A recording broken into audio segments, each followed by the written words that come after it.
Hey all, it's Karma, Commercials and Goddess. Um, this video is very, very powerful.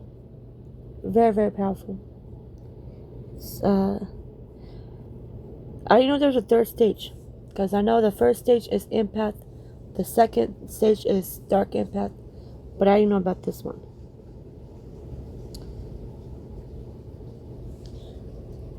Pretty much, from this video, it says that, if you're a chosen one, an angel, you guys need to stop being cowards. Okay? Pretty much what this video is saying, stop being cowards. I'm not gonna do spoilers. I'm not gonna do none of that. I'm gonna let you guys watch this video. But before you guys watch this video, the more you, like for example, from what got parts from the video is, the more you tolerate, the more you, it's nothing wrong with walking away, being a bigger person. It's nothing wrong with being the adult. It's nothing wrong with that. But you don't lose yourself in the process. Don't lose yourself in trying to make other people happy.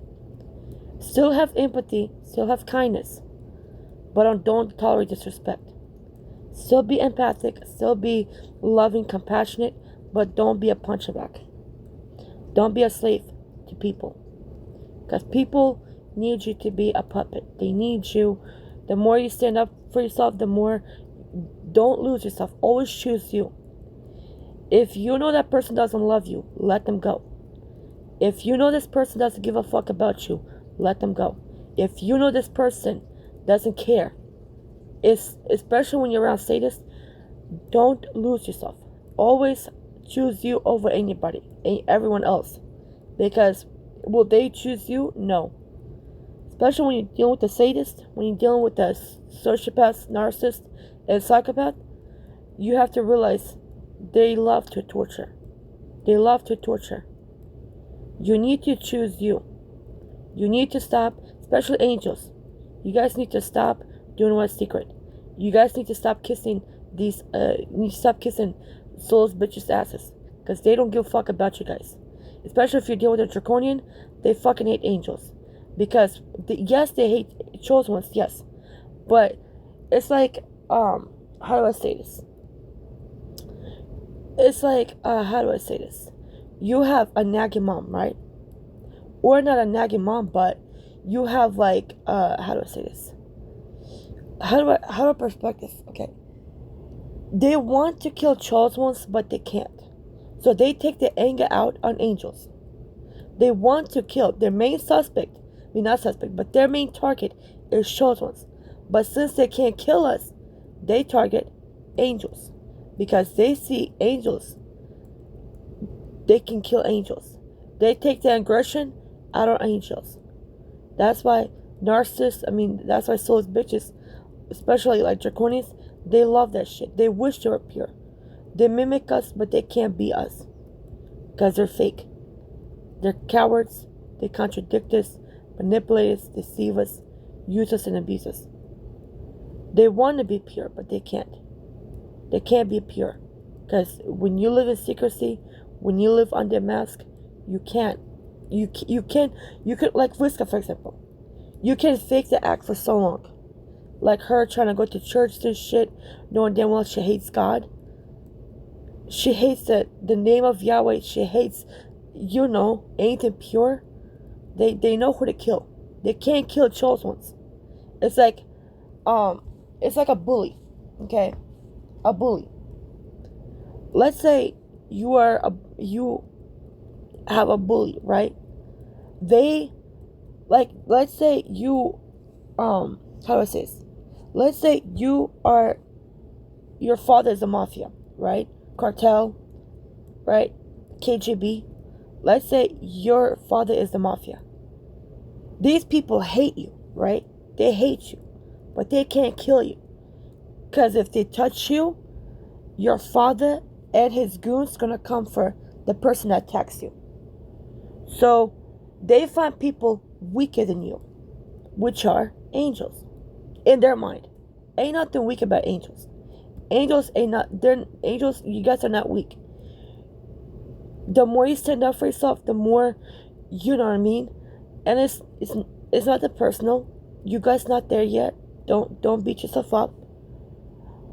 But that's why they target you guys. Because in their eyes, they see your empathy as weakness. They see that your kindness is weakness. They see your love, compassion is weakness. So that's why they take advantage of you guys and lure you guys to your death. That's why they hate angels. That's why they exploit angels. You know what I'm saying? That's why they look at angels as weaknesses, because they want, they can't, like for example, Whiska. She can't fake an act for too long because she tried that shit and failed. Or I'm a church going person, but the whole time she's a sadist. Yeah, that mask has been slipped. But that's the whole point. That's why they target angels. But the point is this: don't lose yourself. When you're an empath, don't lose yourself. Don't get suffocated. Don't get, how do I say this? Don't let that control you. Because you have a lot of wounded people. But you need to know what souls. Like for example, with me being karma, right? Me being a chosen one, but me being karma specifically, people rely on me. There are souls that cry out, right? There are souls that need me. But imagine me being a therapist. Imagine me being a strong friend all the time. I'm your therapist. I hear you. You know what I mean? I hear you. I listen to you. I see that you are broken. You are hurting. You're suffering. Okay? But are you doing anything about it? Okay, you tell me your traumas. You tell me how hard life is. You tell me how it's painful, right? That's not, listen, everybody has good days and bad days. But I can speak life into you. There's so much life I can speak into you. Eventually, you're going to have to do your part. Eventually, you're going to have to step up. Because I can't make you go to the bathroom. I can take you to the water, but I can't make you drink. So you have to do your part. I can speak life into you. I can tell you. I can motivate you. I can tell you, hey, this, that. But it's up to you. Do you want that life? Do you want that success? Because I can do so much. Eventually, you're going to have to step up and do your thing. You cannot just put all this pressure on a person. Because at the end of the day, it's really up to you. This is your life. Like, I can give you tools. Like, for example, right now, I can give you tools. I can give you with the right people. Let's say, let's say you come to me about being trafficked. I can give you to the right people that bring you justice. Okay? Right now, all the people that abused you, trafficked you, raped you, did this and that to you, right? They did this and that to you, true. Right now, they're all in jail. Right this second, every single person that came against you, in jail as I speak. Now what? Now what? They're all in jail right now as I speak. Now what? Now what? You still living this life. You still do nothing with your life. No one can control you. You are freed, right? You have this and that. You're freed right now. You're freed. So what I'm saying is this: don't put your life on hold. What I mean by that is don't try to put all this pressure on people. At the end of the day, yes, you're going through what you're going through. Yes, that's true. It hurts. I know it's not easy being a chosen one, an angel. It's not easy. But at the same time, you are in control of your life. You cannot blame people for your life. Yes, people are evil. Witches and warlocks, all of them. Every soul is being in that abyss right now. Every soul is being in that galactic prison, in that abyss right now. Now what? What you doing with your life? You can't use those people as an excuse for the way you live. Because eventually, you have to take accountability and be like, you know what? I take control. I take control and power back. That's what you need to do. So what I'm saying is this: people are evil. You just have to realize you are in the matrix. Okay? People are fucking evil. People are evil. You cannot control people. People are gonna be people. One thing I always, no matter how many times I want to let you know what's preventing me from losing everything, for me to lose my sanity, is realizing one secret: a snake is gonna be a snake. You cannot be mad at a snake for being a snake. Yes, it's not easy being backstabbed. It's not easy being betrayed. It's not easy being manipulated. But a snake is going to be a snake. A coward is going to be a coward. A backstabber is going to be a backstabber. A liar can be a liar, right? A fraud is going to be a fraud. A corrupt is going to be a corrupt, right? A rapist is going to be a rapist. A racist is going to be a racist. My point is this. People that are evil, that are sadists, they're going to be that. They're in their natural state. Not saying it's okay. Not saying it's alright. That they're in their natural state. I'm not saying that what they're doing is good. I'm not saying what they're doing is alright. No. What I'm saying is they're going to pay for their karma. Right? For all the lives that they destroyed, all the hearts they broke, all the people that they used, this and that, right? All the people that wronged, right? Every innocent being that was tortured and abused, they will pay for their crimes. But you have to take control and power of your life. And I'm starting to learn to take my advice. I'm starting to learn to step and be like, you know what? People are being people. One thing that really made me realize one secret is that a snake is gonna be a snake. You can't be mad at Python for being a Python. A Python and anacondas rely on one thing. If they don't eat you, they die. And their mentality is either you die or they die. With the Python and anacondas, it's either you die or I die. That's how they think. Either I get killed or either you kill me or I kill you. That's the mentality of a Python. It's survival. So you cannot be mad at a coward for being a coward, a snake for being a snake, a backstabber for being a backstabber, a fraud for being a fraud, a corrupt for being a corrupt. You can't be mad at that. One thing you have to realize, people are going to be people. But one thing I have to do is play victim. So that's how it is. My point is this, before I start this video, take control of your life. Do not play victim. You're a survivor. You're not a victim. You're a survivor. I'm not saying that you deserve what you want to, never. What I'm saying is, take back your power and take back your control. Do not let nobody tell you how to live your life. As long as you're not doing drugs, you're not killing nobody, you're not hurting nobody, fuck what anybody thinks. That's the mentality. But let's get with the video. The Sophia shift. Almost no empath talks about it because almost no empath survives it. At first, being an empath feels like a gift. You understand people. You feel deeply. They exploit you with that. People think just because you're a therapist, because you feel everything, you can feel so much empathy. Like, for example, one thing I hate is the person that complains. Like, I have three? I think it's two people, two relatives that complain the fuck much. The male sibling and the male parent. They complain. One complains about having body pains. One complains about needing surgery. One complains about hurting, but never calls doctor appointments, never goes to surgeries, never goes to appointments, none of that. And you sit there and hear them complain. And they don't do nothing with their life. Just complain. I need surgery. I need to go to the hospital. My foot hurts. My back hurts. My spine hurts. My eyes hurt. But do nothing about it. And that just pushes me away. Because I hate complainers. If you ain't doing it with your life, why are you complaining to me? I'm not a doctor. I can't heal you.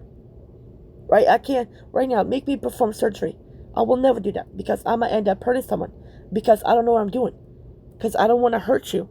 If I let me do surgery right now, I might end up hurting you, right? Because I don't know how to proceed. I don't know how to do surgeries. I never done it before, so I know my place. I will never do surgeries. But you complain to me about your health, but you do nothing about it. What the hell are you complaining for? Why are you complaining when you do nothing about your life? You just complain. Right? You complain about this. You complain about that. Oh, how my body hurts. Right? Oh, my health hurts. My health's fucked up. Okay? Imagine I start complaining about me being fat. I would never complain to somebody about me being fat. Like, oh, my stomach hurts. Doesn't mean I'm complaining. It's just my stomach hurts. You know? But imagine me every day. Oh, I'm hurting. Help. My stomach hurts. Oh my God, I'm eating too much. You know how annoying I sound? If I start saying, oh, I'm eating too much. You know how dumb I sound? Because who's making you eat all that? Who's making you eat like a pig? Who's making you eat like a this, that, right? In their mentality. And I'm not disrespecting myself. I'm just saying, imagine if I sound like that. I look like a pathetic bitch, right? Because what the fuck you complaining for? Just stop eating. And then the male sibling. Oh, alcohol. I'm addicted to alcohol. I can't stop drinking. I can't stop doing that. You can't. Just stop doing it. Or another one. The third female sibling, the third relative was a female sibling. She kept complaining about smoking weed, how she hated weed, and I made her, I think it was like 10-gram, big bag of weed. I made her flush it down the toilet because you're complaining. You do nothing with your life but complain, and that's just fucking annoying. Because why are you complaining? And don't try to get empathy out of me. That will never happen because you sound like a moron, right? That's one thing I hate. It's like complaining. I hate people that complain. If you ain't doing nothing, why are you complaining? You just look dumb. You look stupid. And there's no degradation. You don't like your life, stop living it. Like, if you don't like your life, start a new life. If you're miserable, you hate your life, that's on you. But why should I be paying for that price? This is your life. You hate your life, change it. Right now, you hate your fucking life, but you're complaining about it. Why? Why the fuck do you complain? It's just retarded. You care more than most, but Carl Jung warned that until you face your shadow, your gifts can control you. And also go within. Go within. Go within. And the third thing, call upon you, invoke Yahweh, Yeshua, Karma, ancestors, angels, spirits, family. Invoke them. Why? Because you need people to fight your battles. And it's not because you're weak. You're far from weak. It's because you need Yahweh, Yeshua, Karma, ancestors, angels, spirit guides, family to be there for you. Because you're limited to certain stuff, right? You can't bring the ultimate justice. You can't bring the ultimate judgment, right? You can't make people fucking pay for what they did. So that's where they come in. That's where we come in, I mean. Because then, yeah, that's where we come in. Because at the end of the day, you have to realize these people are evil. You just have to accept the fact. Don't accept them for being evil, meaning don't tolerate, don't accept the abuse. That's where people confuse the two. Accepting the abuse and accepting people for who they are. I can accept you for being an abuser, but I will never fuck with you. I can accept the fact that you're evil, but I will never fuck with you. I can accept that you're a coward, and I will never fuck with you. I can accept that you're a bigot and never fuck with you. Don't be a coward. You know that person doesn't like you. Stop forcing stuff. That person doesn't like you. And also, put yourself in their shoes. Because, like, imagine if you have an ex that you can't stand. No matter what, this motherfucker wants you. They will not leave you alone. They want to be with you. And you telling them, leave me alone. I don't want to be with you. Stop. Fuck off. This, that. And they keep saying, look, I'm sorry. I miss you. Here's flowers. I love you. The more they beg, the more disgusted you are because you're done with this person. So put yourself in their shoes. What if you're doing that? That's what I noticed. And I hope I'm not doing that, because if I am, please forgive me, because I will exclude myself. That's what I'm gonna make sure once I live with my man. I'm gonna make sure, if that's what I'm doing, I'm gonna make sure to never do that. So what I'm saying, don't force yourself on people. Put yourself, like, what's it called? Be caterers, or be considerate of others. If that person doesn't want to be friends with you, leave them alone. Because put yourself in their shoes. You probably make them uncomfortable. How? Because you try to force yourself on them. I know you love that person, right? Empathically, you might care about that person, but they don't give a fuck about you. Because just like it's gone for you, it's gone for them. The love, the trust, the empathy, the compassion, the respect is gone. And you over here trying to force something that will never be there.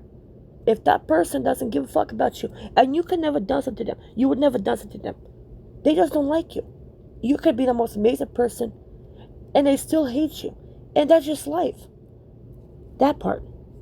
And that's where everything changes. The Sophia shift is the moment an empath stops being emotionally available to everyone and starts being psychologically aware of everything. They still feel, but they no longer chase.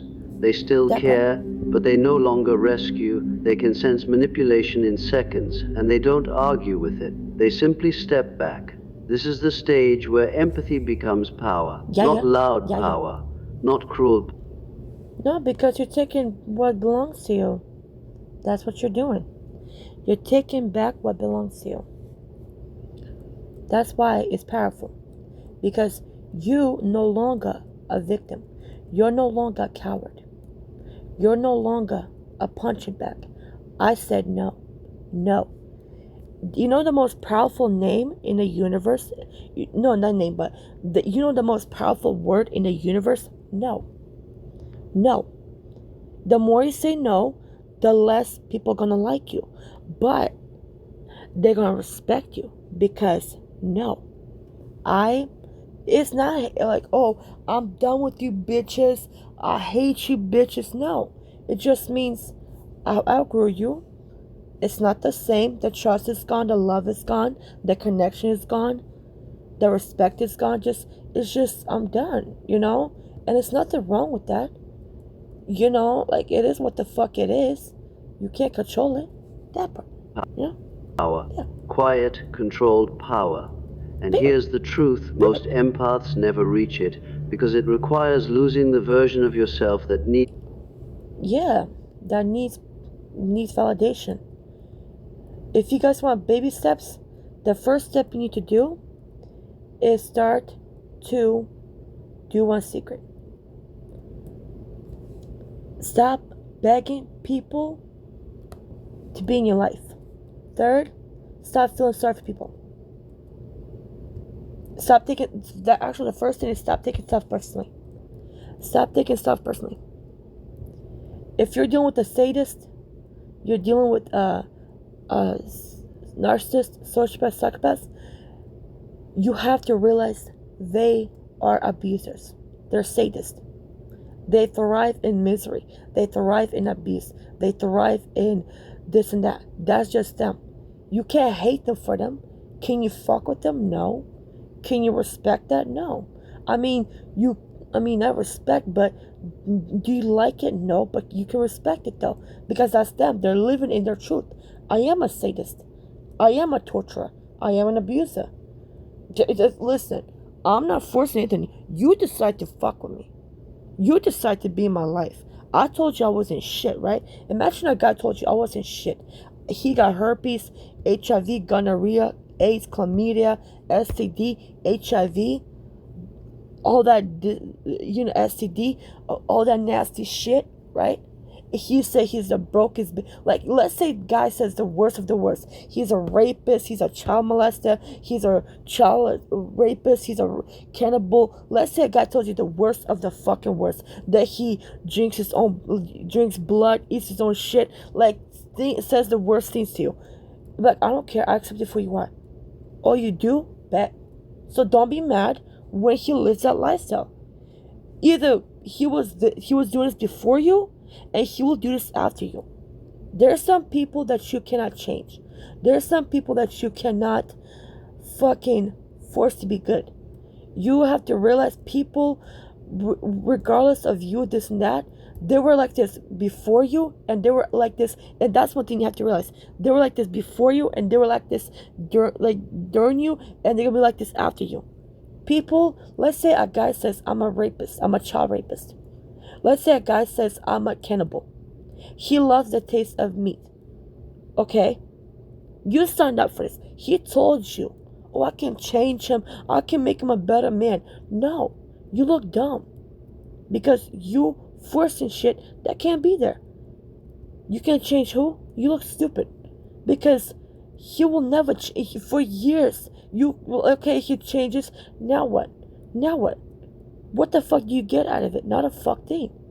So, you gonna try to change a cannibal, a pedophile, a rapist, this, that? For what? For who? My point. You look dumb. So what I'm saying, bet. Red flags, bet.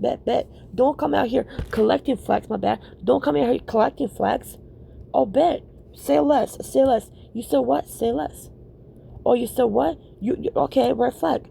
I don't care how attractive that guy is. I don't care how attractive that girl is.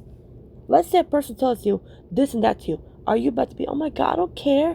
I accept you for who you are. You're a rapist. I'm a molester too. Like this and that. No. And if you are, be a happy fucking couple. But don't be surprised when shit hit the fan. Because you asked for this life. You asked for this. That part. To be needed. So how do you know if you're awakening or still trapped in emotional survival mode? Stay with me until the end, because the final sign might change how you see yourself. And if this speaks to something you've been feeling but couldn't explain, subscribe and comment, shift below. The illusion of the kind empath is where the story truly begins, because most empaths grow up being praised for the very behavior that slowly disconnects them from themselves. That's because of two reasons. The first reason is because I'm living a lie. That's why you walk around miserable. You live in a lie. I'm around people that I can't fucking stand.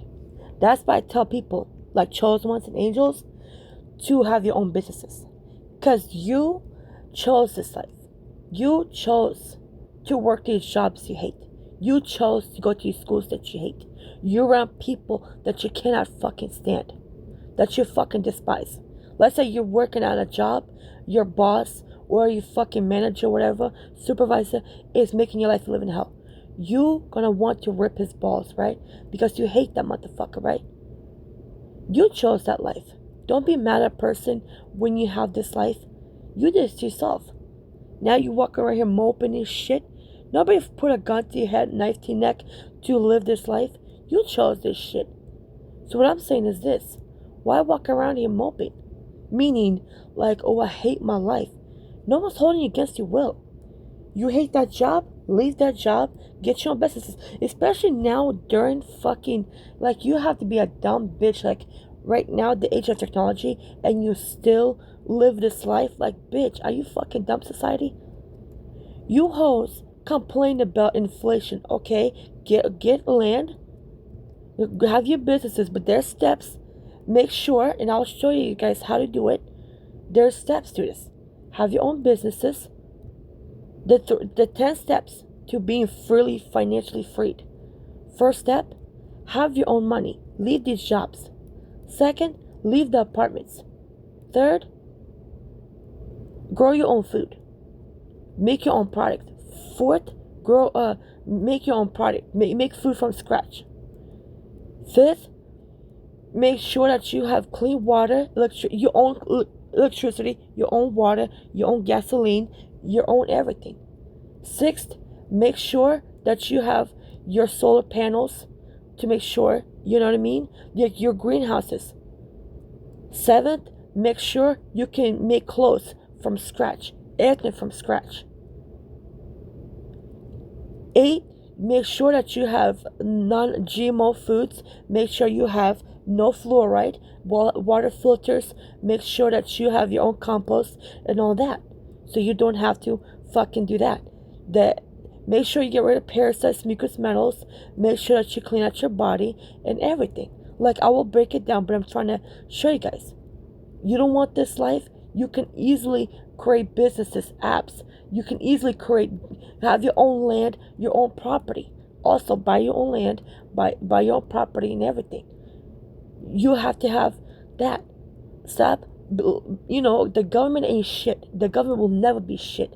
Right now, you fucking, how do I say this? Right now, you fucking, you have an ex. You with the guy that you hate. Leave that guy. He can't do this, that. You hate him every way. Why the fuck are you with him? Why can't you be like, you know what, I can't do this anymore, right? But you're stuck on a guy that you cannot stand. Like friends, for example. You hate a friend that you can't stand. That you don't like. That you have bad blood, you have beef with.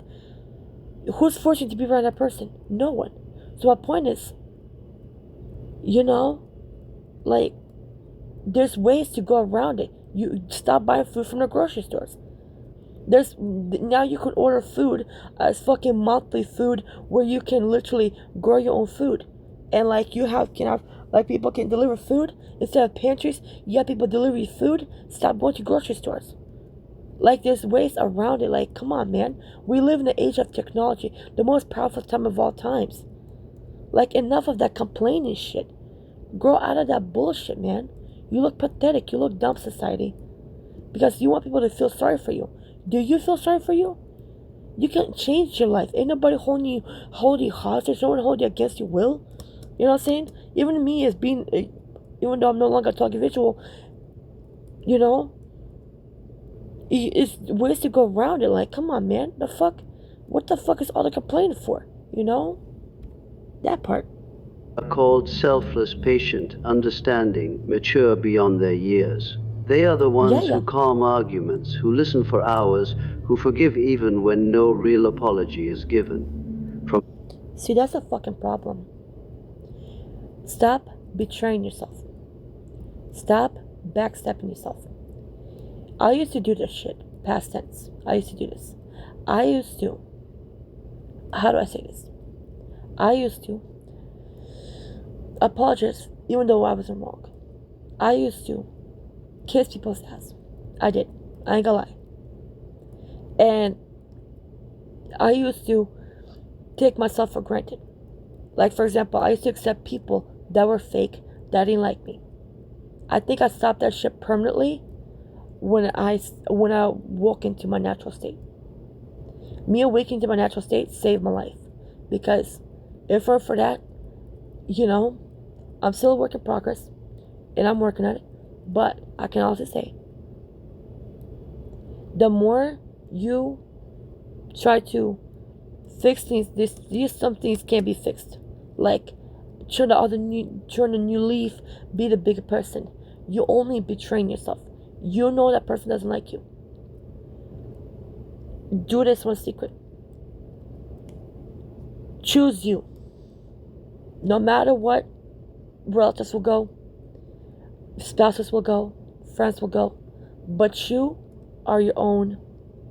You choose you. That's why, you know, me being my own best friend, I don't care. Yes, I tell people I'm that. What you think that means? That part. Even though people don't like me, can't stand me, that's where I, you know, grow to love yourself. Because who gonna be there for you? No one. People are out for themselves. People are greedy. People are selfish. People are sadists. But that don't mean that it's victim mentality. It's just the truth. But you have nobody but yourself. Because people will come and go. You think that person, everybody's temporary. Relatives are temporary. Friends are temporary. Spouses are temporary. Everybody's temporary. Children are temporary. This and that. People have their own lives. But you choose you. That part. On the outside, this looks like strength. It looks like emotional intelligence. It looks like kindness in its purest form. But Carl Jung warned about something subtle and dangerous, the persona. The persona is the mask we create to survive, to be accepted. See, that's the problem, to be accepted. That's the fuck problem right there. That's where you fuck up. To be accepted. Accepted of who? Especially if you're a chosen one. Especially if you're a chosen one, you want to be validated. You want people to accept you. You want people to, you know, like how to say this, you care about people's opinion. That's where you fuck up. Why the fuck do you care about people's opinion? That's where you fuck up. Especially if you're a chosen one. Why the fuck do you choose? Why do you do that? If there's a chosen one right now, a chosen angelic soulful beings, right now, especially if you're a chosen one, out here begging for people's acceptance, that's a guaranteed ass whooping from karma. Because I wish the fuck you would. I wish the fuck you would. I wish sincerely the fuck you would do that bullshit. Don't you dare fucking do that. You're not about to fucking beg for nobody's attention. I mean, not attention, but beg for nobody approval. That's where you fuck up. Okay? Don't do that dumb shit. Because to feel value. You have to realize. And when a person... Because you know people are soulless. People are evil. Especially when you find out people's natural state. You have to realize people are fucking soulless. Okay? People are who they are. Okay? But my point is this. You over here trying to people to value you, value yourself. The more you value yourself, it's gonna radiate. It's gonna radiate. Oh my God, I wanna be like her. I wanna be like him. Make people, inspire people. Don't. I mean, you're gonna have people obsessed with you. Okay, like people like I'm inspired by you. Like I took like your business ideas. There's ways to make money, right? But my point is this: you're telling me that you know what I mean? You're telling me that you need people's approval? Who the fuck are they? Especially when they're soulless? Nah. Baby, fuck what they think. That's where you fuck up, chosen ones. That's where you fuck up, angels. You need people to be approved. Your approval. You not realize, chosen ones and angels, these bitches hate themselves. Like, especially when you deal with Vriska or dick sucking anal fucking, them bitches hate themselves. Okay? Many times they said, I hate myself. You want me to commit suicide? You want to commit suicide. Don't put that bullshit on me. You feeling suicidal. Don't put the blame on me. You want to hurt yourself, not me. I didn't make you do shit. Don't put that fucking blame on me. You want to hurt yourself. You hate your life. Because you're living in a mask. You're living in denial. You act like you're a holy thought person knowing that you're fucking evil. Own your truth. I'm evil. Yes, I'm a coward. Yes, I like to fuck with people. Is it good? Will it prevent you from getting back karma? No. Will it prevent you from getting your ass beat by Yahweh? No. At least you're living your truth. But these motherfuckers, oh, I'm a holy that person. You're not holy. Live in your truth. I am a sadist. I am a rapist. I am a killer. I am a cannibal, right? Own your truth. But these hoes walk around here being miserable. They hate their life, not you. So don't let them make you feel worthless. That's how they feel, not you. That's how they feel. They feel that way. That's why they abuse people. That's why they torture people. Because that's how they truly feel about themselves. Identifies with that mask. They forget who they are underneath it. That's where you lose yourself. Because you're a people pleaser. There's times when I was in school, I don't know how, like, I think especially in the shelter. In the fucking shelter. Nobody is your fucking friend in the shelter. I'm gonna make a video about that. Not right now though. But in a shelter, people are literally nosy as fuck. The ultimate, yes, the churches, there's 5 places that are full of modern spirits. The first is the churches. The ultimate fucking churches. Bunch of modern spirits, bunch of bitches pretend to be your friend, know that they fucking hate you. Second place, the shelters. The fucking shelters. The third is workplace. That's where. Work, school place. That's where people in your fucking business will mind their fucking business. The fourth place, let's see. Parties. Where they knows this fuck. Okay, I was in a shelter with you. I was in a shelter. Okay, that's true. But just because I was in a shelter with you does not mean I fuck with you. I had no choice to be around you. I was cordial. So people mistake you being cordial, mistake cordial for fuck with them. I'm cordial. Right now, I'm working a job, so to keep you from the hospital and keep me from the jail is what you tell them, right? But oh, would that mean you're violent? No, it just means the truth. Don't want me to be fake about it. I'm being cordial, so I keep myself from the jail, and I keep you from the hospital, right? That's what you need to tell them, because at the end of the day, I don't fuck with you. That's what you need to be like. I don't fuck with you, and they're mad because of it. Oh, you're violent then? No, it means just, is that how you are? So how the fuck am I violent if that's how you are? Everybody's like that. I'm trying to restrain myself so I don't go to jail and you don't go to the hospital. It's just like everybody like that. Because everybody, oh, let this bitch try me, I'm going to do this and that, right? Everybody's trying to do that. So when I say it's a problem, no. Because it's me saying it. Because it's me saying it. So what I'm saying is people are going to be like, oh, this and that, playing fuck victim. No. You know exactly what the fuck you're doing. You know exactly what the fuck this and that. So people be living under fucking masks. People be living under false identity. And that's where you fuck up. Don't lose yourself. Go within. You know what I'm saying? That's what you gotta do. Those 2 things. Don't take no shit. Call upon Yahweh, Yeshua, Karma, ancestors, angels, spirit guides, family. That's what you need to do. And make sure and start saying no. No, the 5th thing. Start saying fucking no. I'm serious. No is a very powerful word. Trust me. Empaths are not consciously pretending, but they are unconsciously performing. They become attached to being the good one, the understanding one, the bigger person. Over time, this identity becomes...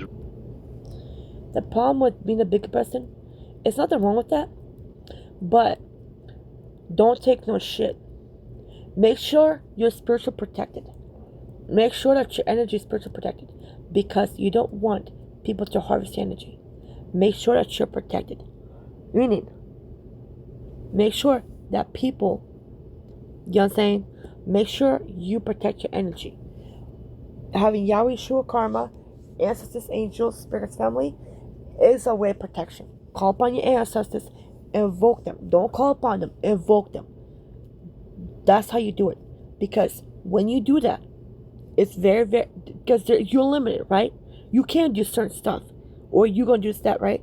So they will take care of everything. Rigid. That part. They don't allow themselves to feel anger without guilt. They don't express disappointment without apologizing for it. They don't set boundaries without over-explaining. And that's another one. Boundaries. Boundaries. I said no. I'm not sorry. I said no. Did I stutter? Did I mumble? I said fuck no. I said no. Boundaries is very, very important. Boundaries are very, very important. Because when you don't give boundaries, they feel like they can walk all over you.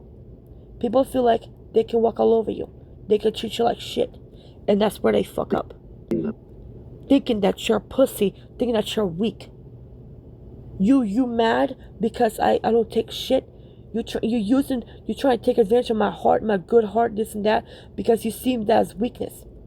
Don't think me being kind means I'm weak. I'm far from that. You know what I mean? So hold people accountable. Don't be a coward. And don't go evil. Don't become evil. Let them be evil. Let them expose themselves. Let them show who they really are. Let them expose themselves. Because people can act for a certain long time before they get exposed. Like, for example, Vuska. I called that bitch out, and guess what? Now she don't like me. Oh well. Oh well, you did it to yourself. Oh well. Oh well. It's your fault. Because you did it to yourself. You want to walk around with the mask. You know you're not pure. You're not kind. And you're not loving. You're evil. And you know it. That part. What looks like compassion is often fear. Fear of rejection. Fear of abandonment. Fear of being seen as difficult. And this is where the illusion begins to crack. Because true compassion does not require self-erasure. Yet many empaths confuse goodness with self-abandonment. They believe that to be loving means to... That part. Stop losing yourself. Stop abandoning yourself. People will never be kind. You will never get unconditional love. You have to learn that language. Learn unconditional love. Learn that language. Then you can see patterns. Then you can see, oh, if this person loved me, if that person loved me. Stop doing one fucking secret. Stop depending on people. Find a way to make sure you don't ever beg nobody nothing. That's gonna be my fucking goal. Word, that's how you feel. Word, bet. Word, I bet. That's how you feel. Bet. That's how you think of me. Bet. Don't lose yourself for people to like you. These people don't even like themselves. They fucking hate themselves. Because if they love themselves, why do they torture people? Why do they abuse people? Because they're cowards. That's why. Tolerate everything. They think patience means staying silent when something feels wrong.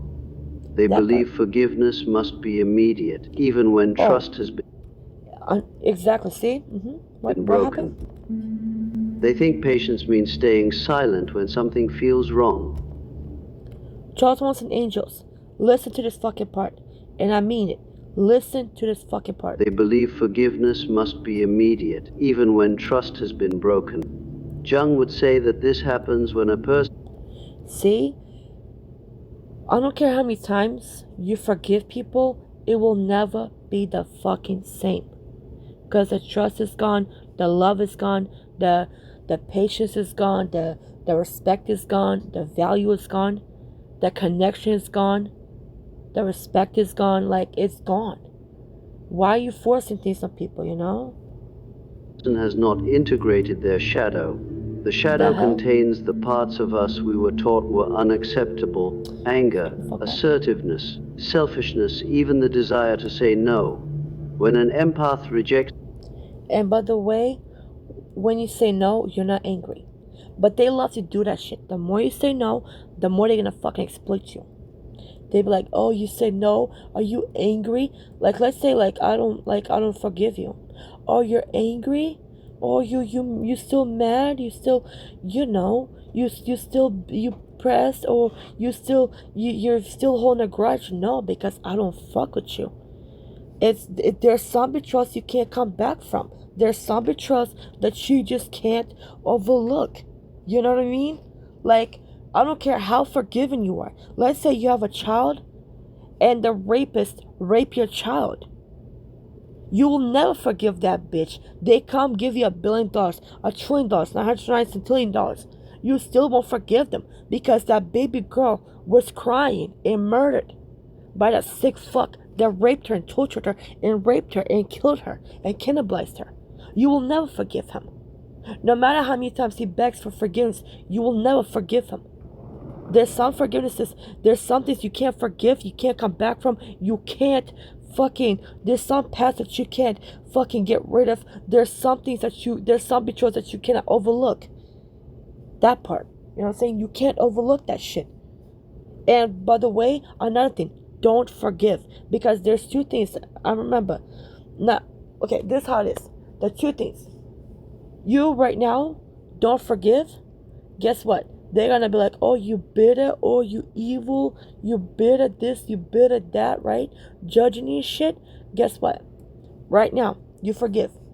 Oh my god, like for example, I did a video of that perfect example. Fucking The Simpsons. Homer Simpson. Homer's bitch ass was bullying Fred, I think it was like Fred Flanders, whatever the fuck his name is. Flanders. He was bullying him. Then it was an episode where bullying was a crime. So, bullying was a crime, right? But, like I said, when bullying was a crime, Homer was arrested, right? When he was arrested, guess what happened when he was arrested? After he fucking got arrested, he tried to be cool with Fred Flanders, right? He tried to be cool with him. But, guess what happened? Homer Simpson was begging Fred to forgive him. He stood like this. What these sadist do? They purposely will force you to forgive them, right? Let's say they don't care. They'll wait 20 years, 50 years, 80 years, 100 years. You forgive them one time. Guess what? When Fred Flanders fucking forgave Homer, guess what? He's like, oh, you stupid. I was like, oh, you. Then he's like, trying to faking it. He was gonna say, you stupid Flanders, you stupid this, you stupid. Go back to that bullying shit, right? That part. So what I'm saying is, don't forgive, because guess what? Oh, forgive. So that means we're cool, right? No, it means in your ways. I don't.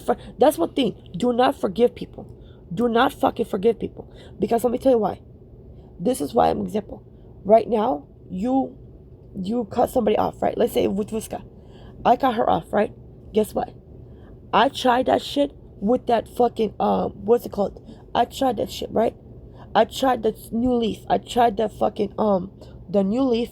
I tried to a new start this and that. And no matter how hard I tried, I can't do that. Why Vuska? Why can't I do it with Vuska? Because she's a miserable bitch, right? So no matter how many times you try to break bread with them, no matter if you try to leave, try to start a new path, they can't fucking be happy. So what I'm saying is this. Right now, you forgive, guess what? They think that's an invitation for them back into your life. There's a reason why you cut this fucker off. There's a reason why you cut this person off, right? But you forgave that person. Why? Because this and that. That's where you fucked up. Don't forgive. Because right now, okay, I'm not gonna force it on you. I'm not gonna force it on you. Okay, you're not gonna force it on me? You're not going to force it on me? But guess what? They do that because they think that over time you're gonna forget. Over time we back cool. No, what's done is done. I don't care what the fuck you do with your life. I don't fuck with you. That part. So when you forgive people, you're pretty much giving them invitation to abuse you over and over again. And guess what? They're gonna fucking strategize, right? Strategize, trying to think a bigger way to fucking betray you like never fuck before. That part. These traits, they push them into the unconscious. But rejected emotions do not disappear. They turn into resentment, exhaustion, and quiet bitterness. That is why so many kind empaths feel drained. They are not tired from loving too much. They are tired from pretending they never feel. Because you are doing one secret. You are literally abandoning yourself and you're betraying yourself. It's one thing to abandon yourself, but betraying yourself. That's what it is. You know you doing this and that, this person will never like you, and you over here trying to make them like you. That's where you fuck up. That's where you fuck up. You know that person doesn't like you. You know that person doesn't give a fuck about you. But this and that. And that's where you fuck up. And I think that's the real reason why people like empaths, they feel that way they do, because they feel like, why the fuck I do that? I know that I'll never no. I know this bitch don't like me. So that's why people like, you know, like second time, like, you know what? I can't. Like I'm done with you. Like, cause like you're a weirdo, this and that, right? But like, no, I'm done. I'm done, right? And because you're like, I'm not about to put myself to this bullshit. I'm not. I'm too good for this. And yes, you are too good for abuse. So let them know that shit, right? So like, no, I can't do this. I can't. And like that's why I made that fucking video, right? If you will look at my videos, you'll see what I'm talking about. Stop taking yourself for granted. Because these bitches, meaning, don't care who they are, relatives, spouses, whatever the fuck. They did it before, they gonna do it again. But this time, even worse. Anger. They are exhausted from managing other people's emotions while suppressing their own. They call it empathy, but often it is hyper-vigilance, constantly scanning for shifts in tone, mood, and approval. They anticipate conflict before it happens, and they sacrifice their needs to prevent it. The world rewards this behavior at first. People admire how calm they are. Friends rely on them. Partners lean on them. Family members expect them to understand. But slowly, something inside begins to feel invisible. The empath notices that they are always adjusting, always accommodating, always softening themselves to make others comfortable. They realize that... Be authentic. Be fucking authentic. Right here. Be authentic. Sorry. Be authentic. That's the problem. That's the fucking problem of empaths. You guys living behind a fucking mask. No. Don't deny yourself. Be like, you know what? No. Be authentic. Be pure. Yes. Be authentic. Yes. But also, don't take no shit. You know what I mean? Like, I choose me. I choose me. That's what you need to do. I choose me. Walk in your truth. Live in your truth. Be in your truth. Don't ever let somebody take your light away. And if they do, blind them bitches. That's what I be doing. I be blind hoes. The more they like, oh, you too good for me. Oh, you think you showing off, right? You're showing off. Well, no, I'm showing up. You're showing up. You're showing down. Outdo me. Outdo me. Because you know damn well you can't. Outdo me right now. Outdo me. Because you know you can't. Right now, do it. Right now. I'm sure because I love myself. That's why you don't like me. Because you don't like that. You don't like that. That I'm living in my truth. I love myself. I'm not being a miserable coward bitch. And you throwing a fit. You can't stand that shit. You having a fucking this and that. You mad because I won't bow down to you, and I won't suck your dick, lick your clit. I won't be your slave. That's how you need to do it. Stop being a coward. Meaning, stop acting like these hoes own you. You're not their property. And if they do try to fuck with you, send them to Yahweh. Because Yahweh will sure to fuck beat their ass. They are loved for how useful they are, not for how honest they are. And this realization is uncomfortable. It threatens the persona they built for survival. If they are not the endlessly kind one, then who are they? If they speak directly, will they lose connection? If they stop over giving... Man, fuck them connections. You already knew this bitch was a shit. You already knew that bitch was a piece of... So especially if you have a person that ain't shit, they ain't doing nothing for you, what value do they bring to your life? Truly, ask yourself, What value do they bring? Because you mad, oh, what if I lose a connection? And if you do, fuck they gonna do? They miserable, they're cowards, they hate their lives, all they do is talk shit, all they do is be backstabbers, fake as fuck. What value do they fucking bring? What value do they bring? Nothing. And it's not because they're worthless or they're weak as fuck. It just means that what do they bring to your table? Not a fuck thing. What do they do for your life? Truly ask yourself, what's the purpose? What is their fucking purpose? What is their purpose? To drain you? To fuck with you? To exhaust you? You know what I'm saying? Like, explain to me, what the actual fuck is the fuck purpose of their existence? What's the purpose? Truly ask yourself. All I do is get fucked with. I'm not taking this 2024. I'm not taking this 2028. I'm not taking this that, right? My point is this. What did they bring? Not a fuck thing. Right? What did they bring? Truly. What do they fucking bring? Misery. Exhaustion. At least if it was money involved, like, if they, even if it's money, you know, fuck that. No, that's still a behavior. That is still a behavior. Doing anything for money. That's sellout behavior. And I'll be damned if I talk like a sellout. What do they bring to your table? Even if it's money, they don't bring nothing but misery, torment, and abuse. What do they bring? Truly ask yourself. What the fuck do they bring? Not a fuck thing. All they do is torture you, abuse you, this and that to you. What do they do? What kind of purpose do they bring? Not a fuck thing. All they do is torture you, abuse you, violate you, and disrespect you. What the fuck do they bring? That part. Because you know exactly what the fuck they're doing is not right, but they know one thing. Oh, because you're kind, you're going to be walked all over. No, bitch. Just because I'm kind, I'm your fucking slave.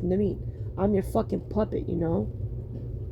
Like I said, fuck that. Will anyone stay? These questions mark the beginning of the Sophia shift. The Sophia shift begins when the empath dares to question their own niceness. Not their heart, not their values, but the automatic performance of goodness.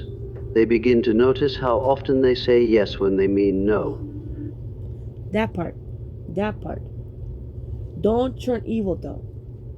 Okay, you have people that did you wrong. Yes, people that did evil. But the more you love yourself, the more you're kind, the more you're going to piss them off. And that's exactly what you're trying to do. You try to let them know, no matter what you put me through, you never broke me. You never took my happiness away. You never took my kindness away. You never took my joy away. You never took my happiness away. You never took my peace away. And if you did, I'll make sure y'all would take every penny from you. That's how you need to be. You never destroyed me. You might have motherfucking made me cry. You might have hurt me. You might have broke my heart. You might have took my trust away, but you never broke me. And that's the beauty of being who we are. Because these hoes hate the fuck truth. You know what I'm saying? They observe how quickly they justify someone else's bad behavior. They feel the tension between what they truly think and what they actually say. This awareness is unsettling because it reveals that some of their kindness was driven by fear. And facing that truth requires courage. It requires admitting that being the good one was a strategy, not just a personality. Jung believed individuation, becoming whole, demands that we confront the parts of ourselves we disown. For the empath, this means accepting that they can feel anger without becoming cruel. They can say no without becoming selfish. They can disappoint others with... See? Without being selfish. No. I'm not. Are you angry? When they ask you, are you angry? Do I look angry? I don't fuck with you. I don't trust you. I don't fuck with you. It's nothing personal. It is what it is. Oh, you want me to be bitter like you? Baby, I'm not bitter. You want to be miserable like you? Is that why you want a reaction out of me? Or are you angry? Are you angry? Are you bitter? Next time someone asks you, are you bitter? Like, are you angry? Ask them, are you miserable? What? Are you miserable? Pull you on them. pull them on, you know what I mean? Are you bitter? Are you angry? Because you look miserable. You look unhappy. Are you? Are you having a midlife crisis? Are you having a panic attack? Are you having this and that? Because you look miserable. You look exhausted from trying to win with all costs. You had not enough of that ass whooping. Life ain't beat you ass that much. Your life ain't beat you that bad. Beat you to have senses. Life ain't beat sense to you yet. Baby, you want me to be miserable. I will never be you. And that's a blessing, babe. Or you want me to be miserable. Is that what you want me to be? Let's say you right now in a store, right? And you come across a person that bullied you when you were a kid. They ask, oh, are you this, that, like, are we, like, how are you? Or like you just cross paths that hurt you, right? And they're like, oh, so, like, are we cool? No, I don't fuck with you. Wait, what? What you mean? I thought you were good. I don't fuck with you. But why? Like, did I do something? You know what you did. You know what you did. So are you still holding a grudge? Are you still being a miserable bitch? Are you still miserable? Do I look like I'm holding a grudge? I just don't fuck with you. I just don't fuck with you. Oh, why? You holding a grudge? Are you still miserable? You want me to have a whole grudge? Do you want me to be miserable? So pull them on them. Because at the end of the day, they hate one truth. They hate to be exposed. Because the real truth is that they hate themselves. If you love yourself, why do you treat like this? Why? That part. Why? If you're really a happy person, why are you out to win with all cost? You won't be satisfied until a person's in jail, hospital, prison, this, that. You know what I'm saying? You can't be satisfied until a person is dead, in a grave, coffin, this and that. Until a person is fucking passed away, then you'll be satisfied. Because at the end of the day, they bitter as shit. And they hate that. Don't be mad at me because you fucking hate your life. Baby, I don't owe you shit. You know what I'm saying? I don't owe you a fuck thing.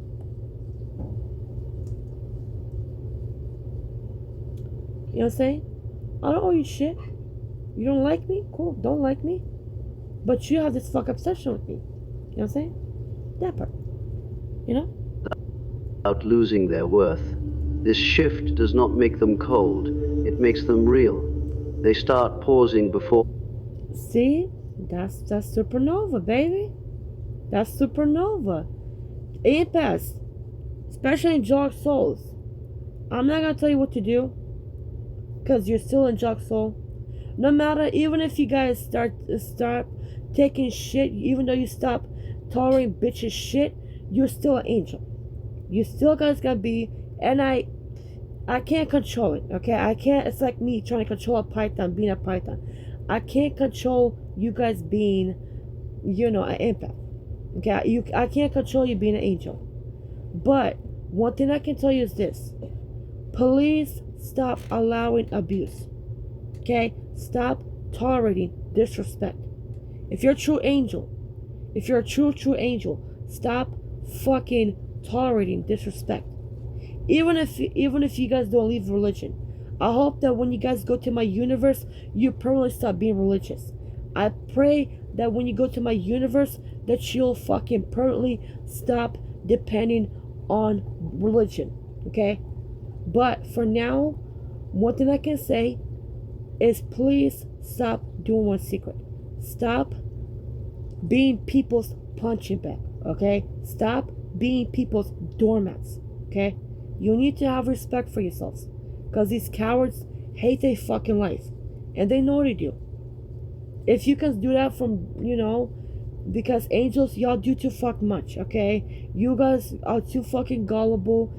You guys are too fucking naive. You guys are too fucking, and it hurts my heart, and it breaks my heart, and it hurts my soul to see you guys naive.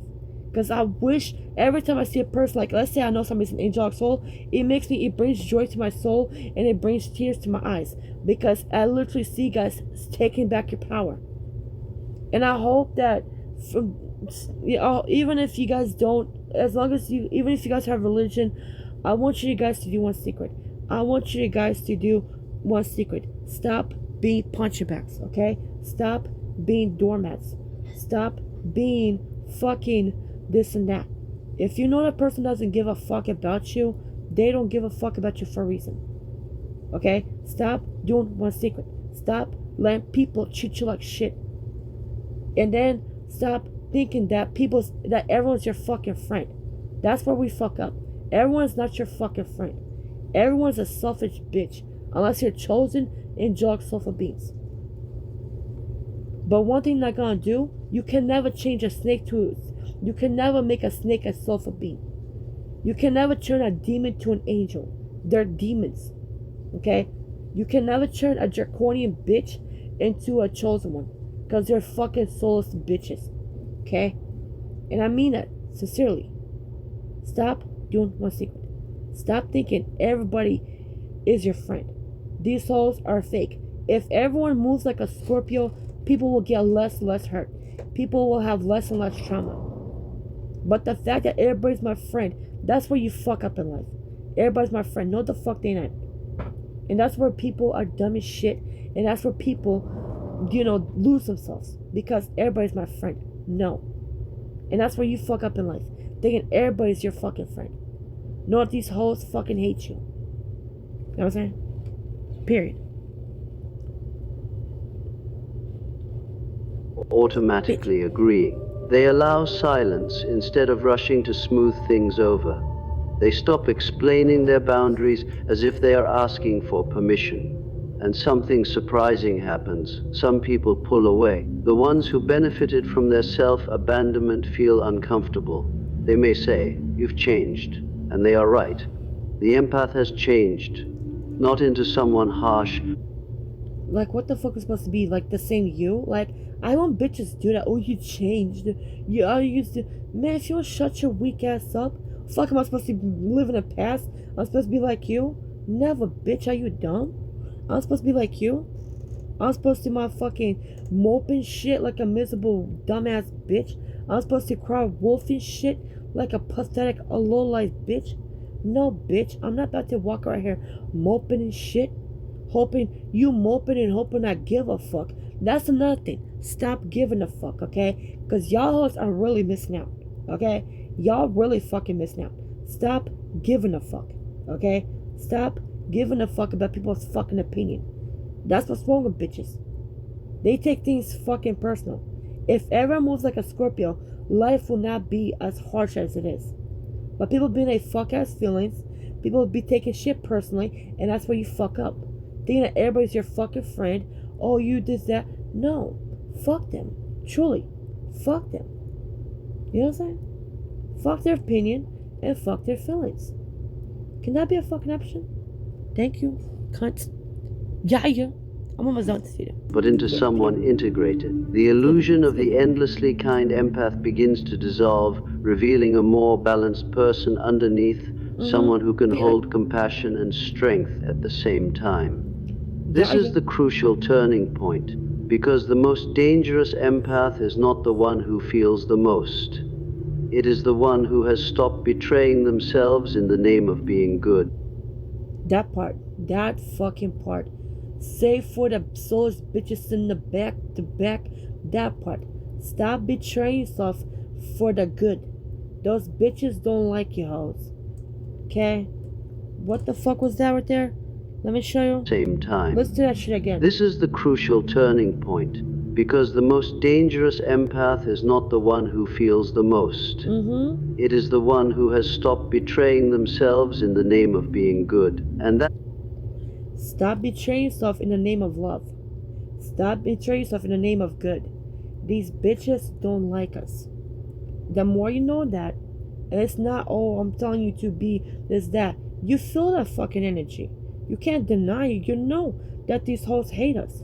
Because they ain't us. And they know that they can't defeat us. So that's why they hate us. Because no matter what the fuck they do, we can't be silenced. Not because we go around here making people's life a living hell. No. You know one thing about chosen ones? We literally stay to ourselves. You know one thing about chosen ones? We really want to have our own fucking islands and be left the fuck alone. Like, if you don't like us, bitch, don't like us. Because at the end of the day, where the fuck is that mothership at? I've been waiting for this fucking mothership since 2021. Well, actually, yeah, 2021. I've been waiting for this fucking mothership. You know what I'm saying? I've been waiting for the mothership to get me the fuck up out of Earth for the longest already. I've been wanting to go home because I'm sick of Earth, okay? Earth, let's be fucking real. Let's cut the fuck shit. Let's cut the wishy-washy shit. Earth is ghetto as fuck, okay? Earth is ghetto as shit. Like, dead ass, Earth is ghetto as fuck, okay? And it no matter if there's black people or white people, it's just Earth is raggedy as hell. The Matrix is raggedy as fuck, okay? Being in the Matrix is fucking exhausting. I've been wanting to leave this fucking planet for the longest. So yes, I am tired of this motherfucking place. But that's what I'm saying. Earth is raggedy as hell. But see, if we can be left the fuck up, like if we can right now pack our bags and go to the fucking universe, I would have been gone. But I still have to do this fucking soul mission. I still have to do some that, you know. But if I could leave right now, I would have been gone. Cause I'm sick of Earth, man. All these bitches and they fuck ass feelings. You know what I'm saying? It's you know, it's not draining, but it's just like, bitch, I ain't got time for your shit, you know? It's raggedy as fuck. Transformation begins the moment they question the mask they once thought was their identity. The breaking point rarely looks dramatic from the outside, but inside the empath, it feels like something has finally snapped. For years they have carried other people's emotions as if it were their responsibility. They have listened. See? I love this video. That's I know. It's a good ass video. I love this video. Cause like this video speaks to the soul. Cause like, bitch, that's what I needed right there. This is what I needed right here. This is a good ass video. A dope ass fucking video. Absorbed, forgiven, adjusted, and endured. They told themselves this is just who they are, sensitive, understanding, strong enough to handle more. See, that's what's the problem. Oh, sensitive. What? Me calling you out as sensitive, but you... See, that's... People got it all so fucked backwards. The same bitch that say you're sensitive, they wants to be in their fuck feelings. If I'm so fucking sensitive, why do you cry like a little bitch every 5 fuck seconds? If I'm the sensitive bitch, why you cry like a little bitch every time someone calls you out on your bullshit? That fuck part. How the fuck am I sensitive when you cry like a little stupid bitch every time someone calls you on your bullshit? I'm so fuck confused. Cause bitch, where the actual fuck is the fucking brain cells at? Where's the fucking common sense? Where the fuck is the logic at? God, these bitches are brain fuck retarded, you know? Like, you call me all types of names, all types of... Inviska too. That bitch calls me all types of names, right? You're worthless, you should commit suicide. Two years ago she said for me to die or some bullshit. I'm like, she said, she didn't tell me to kill myself, but the bitch said for me to die. But then, the bitch gonna fucking play victim and shit. Bitch, you think, okay, that's what's wrong with these fucking, these abusers. They think, oh, because they told you to kill yourself, that you about to, yes, master, I'm about to grab me a gun and shoot myself in the fucking head. No, you stupid bitch, you know? I'm about to grab my gun right now and I'm about to slit my fucking throat. Yes, that's exactly what I'm about to do. No, you dumbass bitch. The more you want me dead, the more I'm purposely gonna keep being alive because I know what you hate. You hate me being alive, and I'm gonna make sure that I be more alive, more purposeful, more have more purpose in my fucking existence because bitch, I know exactly what gets under your skin. My joy, my happiness, and my self-love. You hate that shit because you want me miserable. Projection is the fuck bitch, you know? Don't you just love being a miserable bitch, society?